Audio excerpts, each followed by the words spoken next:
Hello, my friends.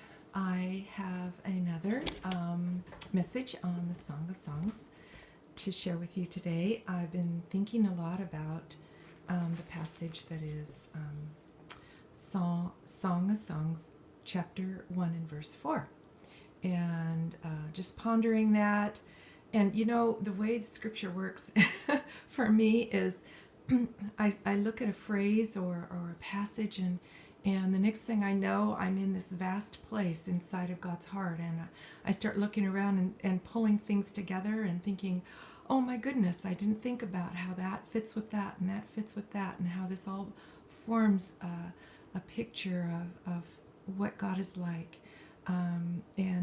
Just when I wrote my book, I wasn't thinking of it this way, but I have a new kind of an appreciation of this verse, and I hope that I can be coherent enough to be able to share some of it with you. But the verse reads this way in the New King James: "Draw me away, we will run after you. The King has brought me into his chambers. We will be glad and rejoice in you. We will remember your love more than wine. Rightly do they love you." And it's a mixture of the brides speaking with what they said is the chorus of the daughters of Jerusalem speaking. Also, in the New American Standard Version, it has a little different phrasing on that. It says, "Draw me after you and let us run together. The King has brought me into his chambers." And I just want to say that when we think about how the Lord desires us, it's really kind of overwhelming. I often am overwhelmed by the love of God and the way He wants to draw me into a place of oneness with Himself. Draw me after you. Draw me away. The King has brought me into his chambers.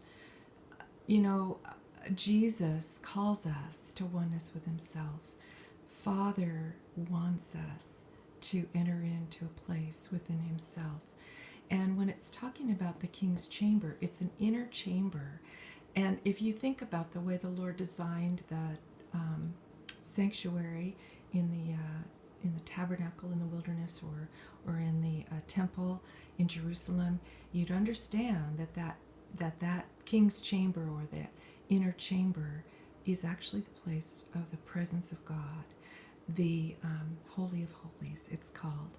And I have done quite a bit of study on Ezekiel chapters 41 through 44, where there's a vision that Ezekiel was given of the temple. And the fascinating thing to me about it is that the measurements are given over and over. There's so much about the measurements, and it doesn't make a lot of sense until you start to understand the numerical significance of those measurements and what the Lord is saying.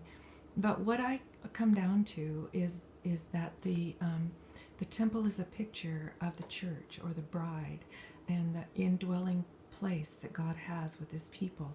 And what He has done is He's used the measure of a man, 6 cubits, over and over in this image, to describe how He delights to indwell mankind. And in verse 4 of chapter 41, it says, actually, I need to go there and read this. He says, "He measured the length 20 cubits, the width 20 cubits beyond the sanctuary. And He said to me, 'This is the most holy place.'" And I know it doesn't make a lot of sense unless you stop and think about it. The numbers 20 and 20 are imaging the agreement of righteousness, the heaven and earth being in agreement. Jesus asked us to pray, "Let your will be done on earth even as it is in heaven."